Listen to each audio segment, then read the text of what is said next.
Assalamualaikum, salam sejahtera, salam Malaysia Madani. Welcome to Putra Science Park's podcast.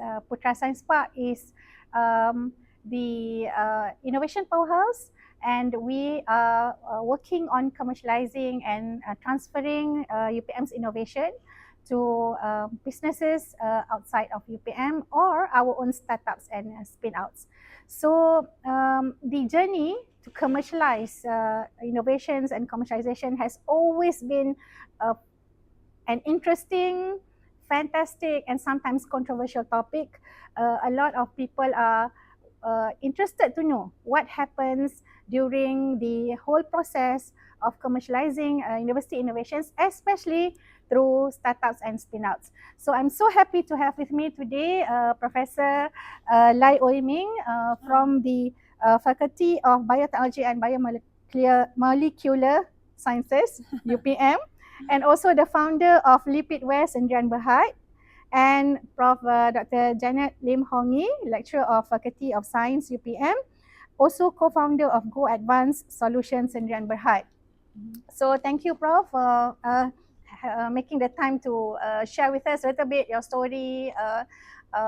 Maybe there's a lot of tips and secrets that you would like to share. So we can start with perhaps Prof Lai. You know, Prof Lai, you have won so many local and international awards, multi-million sales. People hear about all the wonderful things, Wah, banyak duit, banyak sales, banyak awards, yeah. But can you please share with us the journey, how you started, how you decided to embark on this journey, and maybe some tips or some secrets that perhaps you want to share with us today. Okay. Thank you, Prof SAMSILAH. Thank you and for the invitation for me to join today's. I understand today is the first podcast, right? Yes, of PSP. So I'm really honored. So maybe I'll start by talking a little bit about how I started, so what my interests are, and how I ventured into this. So as you mentioned, I'm actually from Faculty of Biotechnology and Biomolecular Sciences. I'm actually also an associate researcher of Institute of Bioscience. So my area of expertise actually is in the development of structured lipids.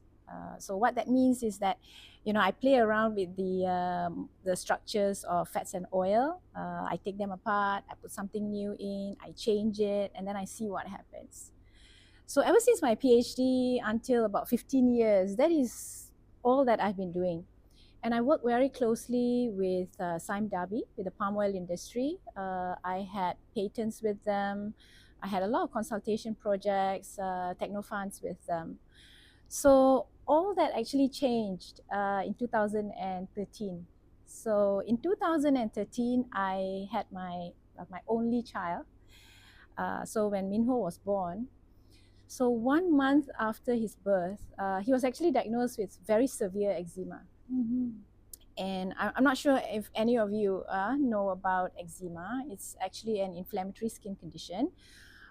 People who have it, they have rashes, lesions, and it's very itchy. So it can be very debilitating. Actually, I had a very tough time. So when he had it, I had a very tough time accepting the fact that there is no cure for it, that he had to rely on steroids. So I went around to the pharmacy, I looked around at the creams, I wasn't impressed. So that's when I thought, why don't I do something about it? I need to help my son. So I have the background of being a scientist, so this is what I do, so let's do it. So I had it in November 2013. And then after I went back, after my maternity leave, I went back to the lab, so 2014. So I started my research. 2015, so you can see, it's just a 1-year progress. So we were racing against time because I wanted to help him. So 2015, we have some results and I wanted to file a patent for it. So I contacted BHI, Bahagian Harta Intelek. At that time it was Dr. Zahira.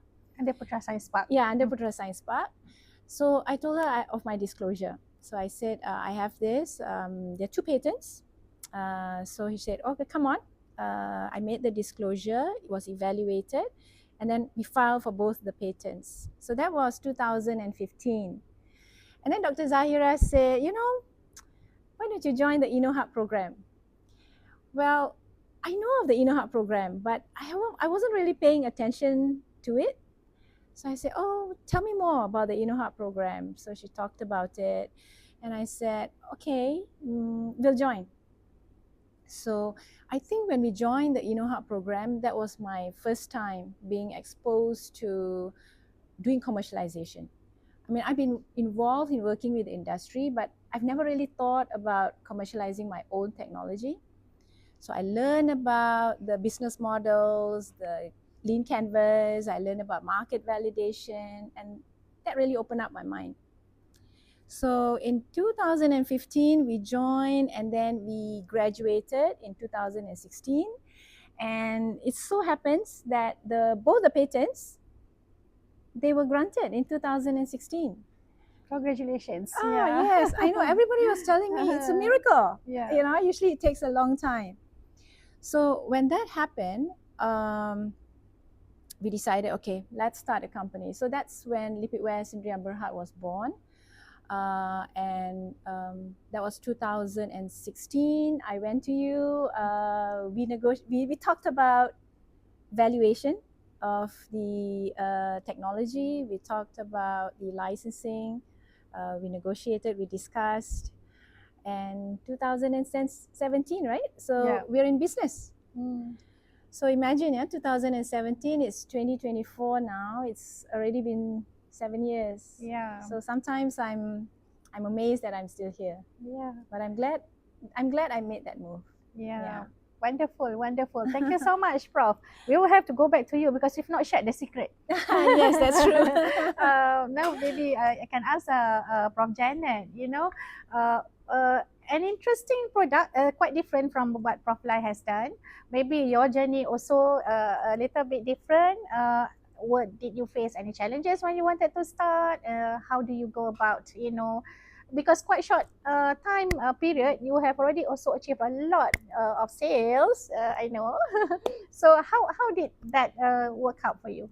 All right. Thank you very much, Prof SAMSILAH, for this question. So thank you for the opportunity. I'm very glad to share my experience. So I'm just going to talk about my experience. I think it all started when I filed patents in UPM.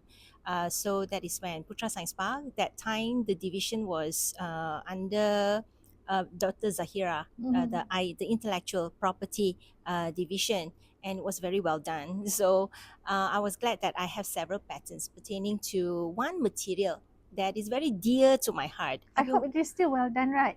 Now, after intellect, of course, yeah. highly recommend. Okay. Yeah, for all the researchers to go through this route. And then this material is called graphene. So it started with that. It's a carbon material. But prior to that, I work a lot on nanomaterials. So when I discovered graphene, we realized that it has got superlative properties. And banking on the superlative properties, we began to see if there is any possibility of, introducing it to the market. And in 2015 actually, I saw InnoHub, like call for InnoHub grant application. I think it started from there.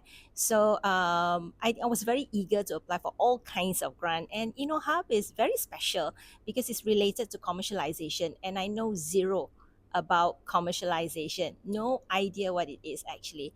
So when I applied for the grant, I would say that I was quite lucky because I got it. So lucky in the sense that I have the funding to kind of like go towards the direction that I want, but it was riddled with a lot of challenges. And the good thing is that InnoHub has got mentorship, and that time was Dr. Wan. Very thankful for her presence, and also Encik Zakir. There are several attempts where it got so bad that I think I went to see them twice at least to say, can I just pull out?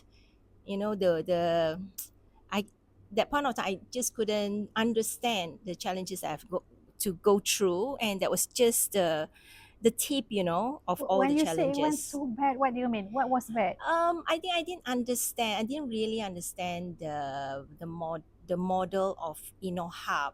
and then I didn't understand how to interact, and probably there were barriers in in me accepting the situation and them adopting the model, so I would say that the rift and also the risk actually make me realize that it is a road that you cannot walk alone.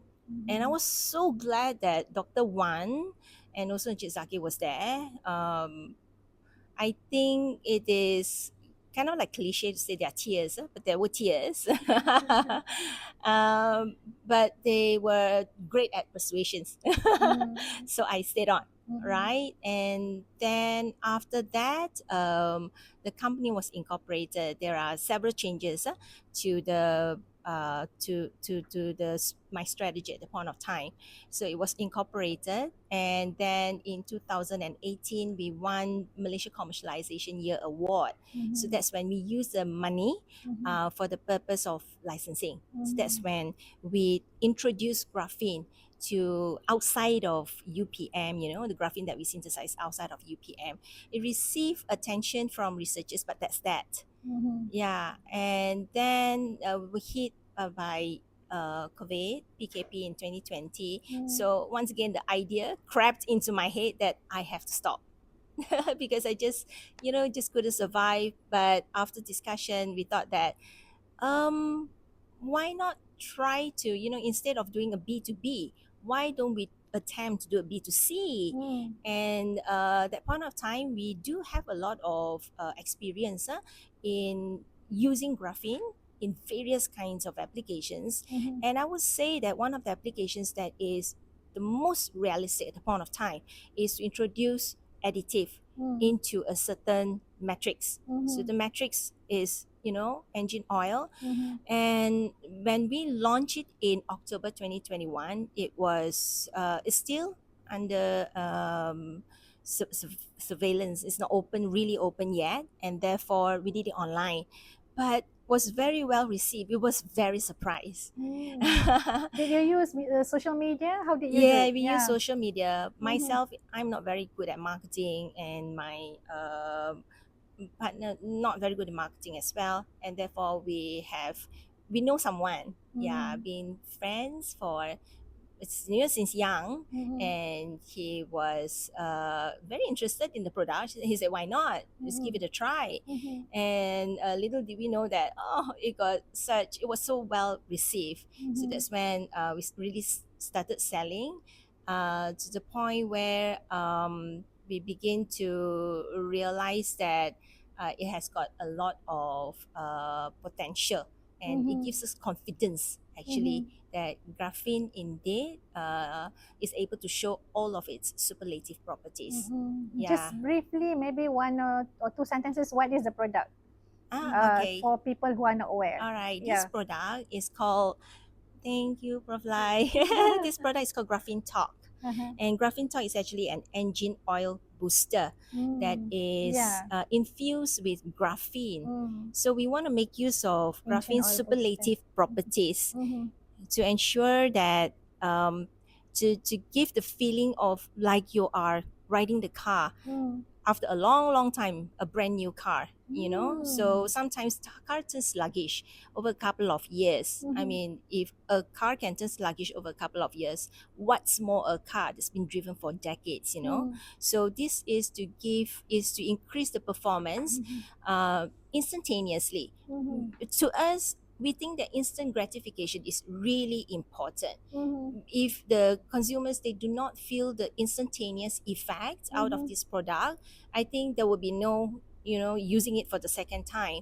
So we would like the instant gratification from using this product, and got it. So each time they go service their car, the first thing that they, think of is this product to add to maintain the performance, to ensure that engine is running as per their wish. Okay. Thank you. So I now for people like me who don't really understand, I can understand what it does. So maybe I just want to go back to Prof Lai. You have won so many awards as well. You have won MIPO Award. You have won a Malaysian Commercialization Year Award. You have won AAN Anugerah Akademik Negara Awards. That's right. And your product, the eczema cream, is now being sold in more than 700 pharmacies and clinics all over Malaysia, right? Oh, more than 1,000. More than 1,000. Okay, wow, more than 1,000. So I wonder, I mean, those are like, wow, success stories. But during the journey, did you face some issues and challenges? And how did Putra Science Park or the Technology Transfer Office assisted you throughout that journey? Because sometimes the Technology Transfer Office is behind the scene, you know what they do. True. So a lot of people might not be aware of what happens behind the scenes. So maybe you could share a bit. Okay. Actually, my story has a little bit of similarity with Prof Janet's as well. Yeah. Actually, when we were in the InnoHub, Putra Science Park told me, why don't you submit your application for my IPO and see if you can win the award. So we did. And we won the Anugerah Harta Intelek Negara 2018 award at that time. And after that, Putra Science Park arranged for a press conference. I think it's media Sidang Cipta. Sidang Media Putra Cipta. Yeah, that's right. Yeah, and that during that press conference, we actually had a lot of media, and in the newspaper, it was in the newspaper, and that whole week, right? My phone was just, I had so many phone calls, and that's when I realized that, oh my, there are so many other mothers out there who are going through what I went through. And that gave me the confidence that the product, there is a market for the product. So that really helped. And I think we moved on with more confidence after that. So for the first, I would say the toughest would be the first 3 years. That's when you have very little money, but that's when you have to dig deep because you want people to know your product and you want to gain market traction. So you go all out. And I remember there were only 5 of us. There's only five of us. And we had to do everything, you know, from packing. So weekends, nighttime, we'll be in the office. So it's like a 5-man show for the whole thing. And just about when we got the traction, we thought we needed to go a little further with the marketing. So Putra Science Park came to the rescue. So you said, you know, we have Cradle, we have Platcom, you know, so they provided the networking for us, and we got the post-commercialization funding. So we did the marketing. That really helped us. So we built and we were into caring pharmacy. So that was our first chain pharmacy. Then MCO hit. So just when we were at the top, then it was MCO, and we were so worried. But we decided that we're not gonna let it, you know, bring us down. We're gonna take it as an opportunity to build something. I think we all remember during the MCO, right? A lot of the companies, the OEM companies, they didn't want to produce for small companies like us. So we took the challenge. We'll build our own manufacturing plant. And that's what we did. So during the MCO, as soon as MCO was out, we got a GMP certified manufacturing plant. So I always say out of darkness came something that it was like a light at the end of the tunnel for us. So we could control the quality of our product better. We could control our pricing a lot better. So I think that helped us through. Yeah. So I think the tip is never to give up. Even when there is a dark side to things, when things look like they're not coming through for you, look on the silver side, look on the silver lining, perhaps think of it as an opportunity to do something else instead. What makes you have that kind of strength? You know, what is it that makes you so special, in my opinion, that you are able to think it that way? Okay, you know, when I started a company, I didn't think I was going to be, my main aim was not to make money. It's not to be a millionaire. So when I took up the challenge of commercialization, it was the passion of helping other mothers. Okay. Yeah. So the market validation that we did with InnoHub, that was so critical because before that, everybody was telling me, so you're going to go into skincare. You know, I think if it had been a skincare, it would not have worked for me.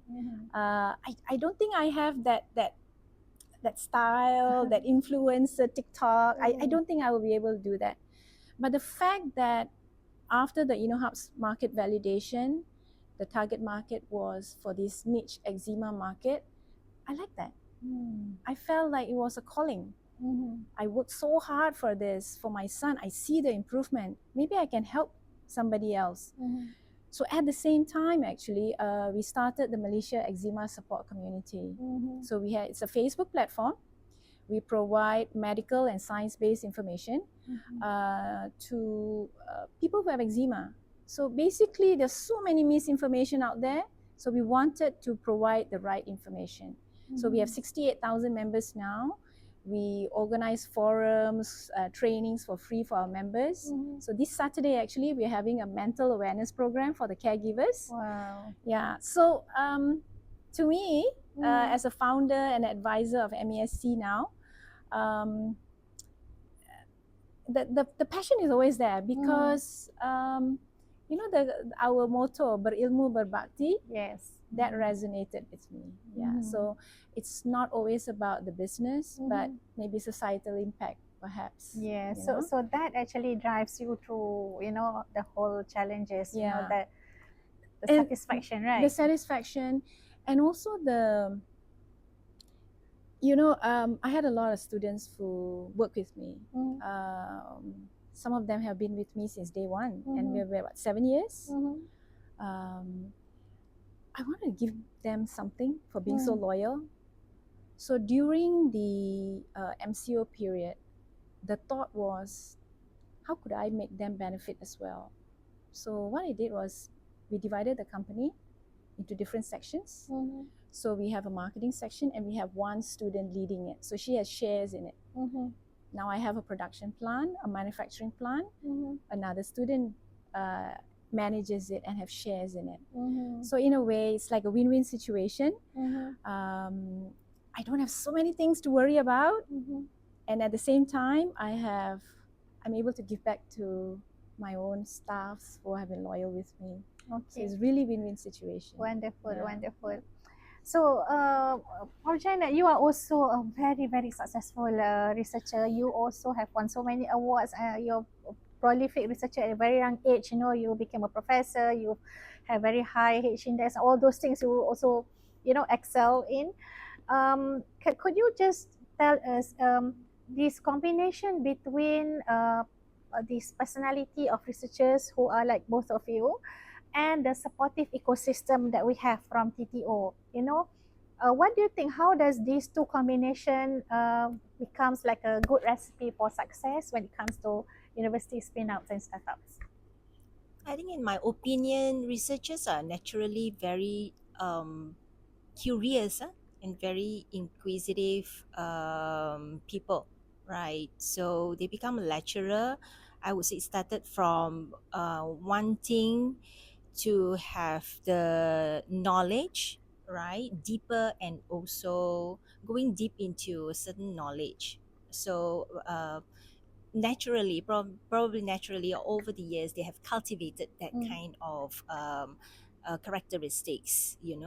So on top of that, we have been given the ecosystem, like university. I can only say for University Putra Malaysia because I've been here for a little more than a decade, and I feel that UPM is actually a very conducive university that allow a lot of flexibility for researchers to explore. I think this is such a great tribute. I have to thank UPM for that, and I feel that because of this flexibility and also the trust that the university has given to the researcher, I feel that the word by our former VC, Datin Paduka Aini, talking about ihsan, it strikes a chord in me. I really believe in Ehsan because no matter where you are, whether you're at home or you're at work, you work passionately and you truly want to achieve something, altruistically. So I think this is the reason why researchers is quite natural for them to want to venture into something else. For example, if they have like research that is pretty interesting, it is I think if given an opportunity, they will want to explore that and bring it to the public. This is actually the challenge of a lecturer as well, of a researcher as well. We would like to rise up to the occasion that we are able to contribute to the society. All right, and having that said, I would think that we will not be able to achieve this kind of height without a lot or without some form of assistance. I would say that the assistance, they come sometimes, you have to search for it, sometimes they come at the right time. So I think the opportunity knocks for me is when I first started, when I first applied for InnoHub grant and I received it. So that's when I begin to realize that there's a whole new world out there, and that is completely different from research. I think research, we're very used to, applying for a grant and then supervising the student, ensuring that we meet all of the KPIs. But what's beyond that? So we are trying to explore what's beyond that. And thanks to Putra Science Park, and in particular InnoHub, they give us the opportunity to explore what's beyond that. Yeah, so with technology transfer, begin to realize that it's not you have something, a prototype or a sample, and magically it will appear on the shelves. It doesn't happen Is this there way. any story you would like to share, how certain challenge that you overcome with your company? Of course, there are challenges, but because it's very guided, so each time there's a challenge, I know that I have a place to fall back on. It's very cushiony, So a lot of challenges throughout? I would say that the challenges comes from try to understand how to market the product, try to understand doing the validation, and then sometimes validation can only bring you so much, and I think it requires some form of courage, and also guidance, hand holding, a little bit of hand holding to give us the confidence to put our product out there. Were you not confident? Of course. Of Why? course, not Why confident. were you not confident? I think it's the fact that I have never done it before. This is the first ever attempt, especially research wise. It's completely different from bringing it to the consumer. Research wise, I know the product, I know the method like the back of my hand, but when I attempt to bring it to the product to the market, I have to ensure that people are happy when using the product. And these days, I would say that we have to expect that we have to expect that there will be some form of criticism, and sometimes we are in a very protected environment. We do not know how to react to that. So I think that is the first challenge that a lot of researchers will face if they are not able to accept criticism or failures at some point, at some stage of their commercialization journey. So with I would say with InnoHub, with Technology Transfer Office, we are always reminded, and thank goodness I'm in the group, so I'm always aware or brought aware. That's a safety net, right? So you're not too worried treading on high. Okay, correct. I think we have to make use of that too. I could quickly go back to Prof Lai. I think I heard some of the challenges is related to we working for a government sort of a statutory body, university, and being involved in business. So there are a lot of sayings that is this legal, are there issues when you are involved in businesses. So how do you think working in a safe environment, like guided, like what Prof Janet say, help you pursue the whole journey? Okay, in my opinion, Tech Transfer Office or TTOs, the role of Tech Transfer Office is to manage the intellectual assets that we have in the university, and we have a lot. Convert it to a commercializable product that's viable for the benefit of the society, for the benefit of the country. Now, a lot of the innovative research comes from the university because that's, as people say, that's where the great minds are. The function of a TTO, in my opinion, should not be protecting IP. It should be exploitation of IP for the good of people. So if you have a TTO that protects too much, I think that's not good as well. But if you exploit it and use it for the benefit of people, I think that's very beneficial. So I would like to see TTO becoming more involved. Having said that, we are in a university system, we are civil servants, we are bound by AUKU, we are bound by certain rules and regulations. As long as those, I think those needs to be ironed out. I hope they will not become a barrier, an obstacle for researchers to go for greater heights in terms of commercialization. I hope that, I know we are, a lot of people are working towards it.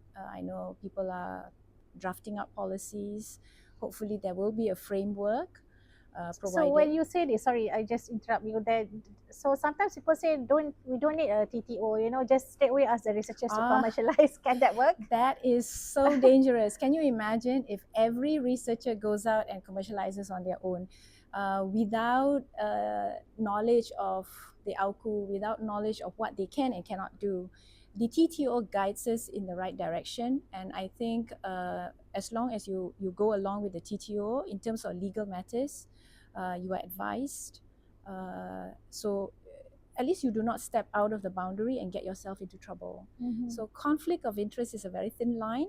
So my advice is researchers who want to be involved, who want to dabble in commercialization, do go with the TTO. Please consult the TTO of your university. Okay. I think that is very important. Yeah.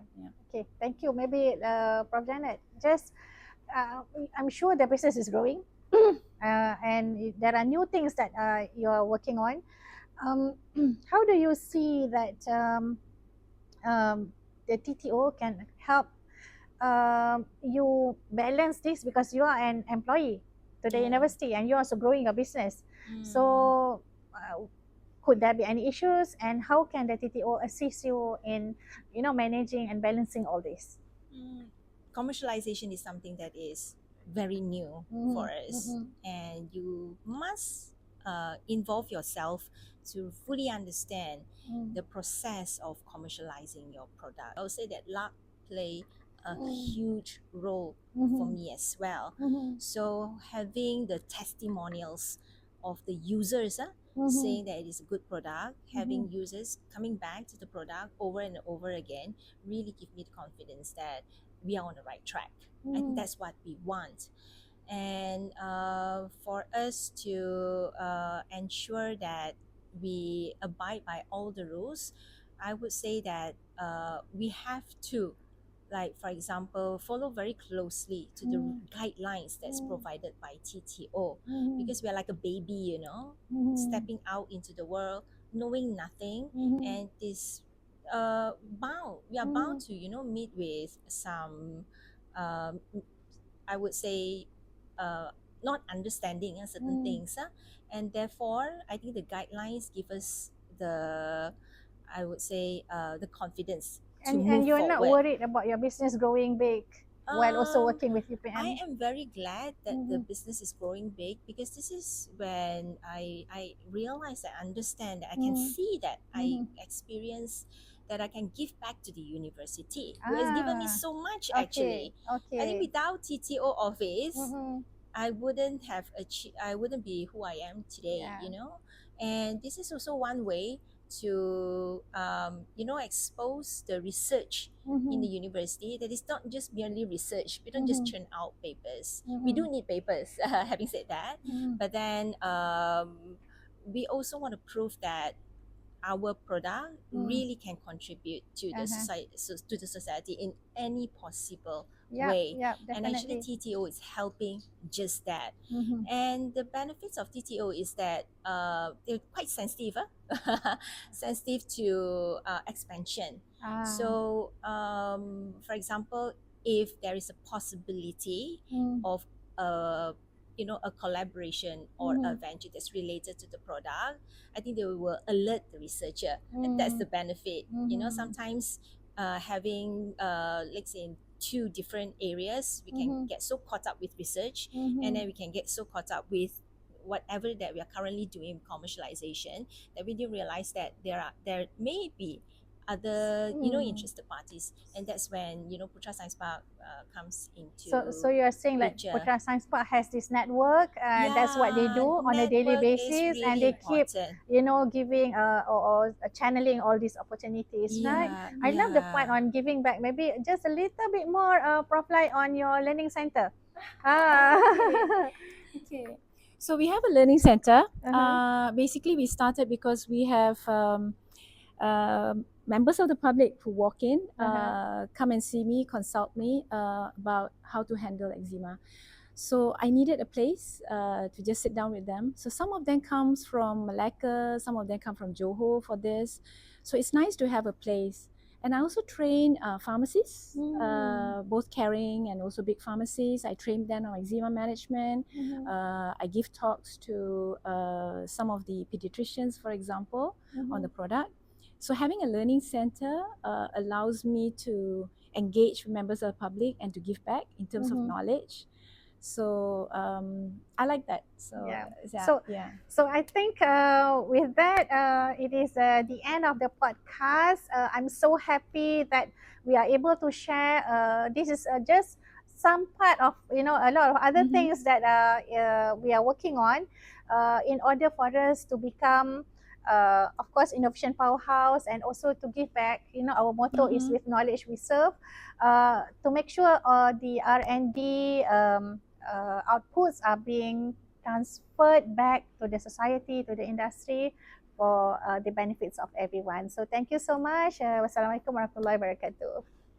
Bye.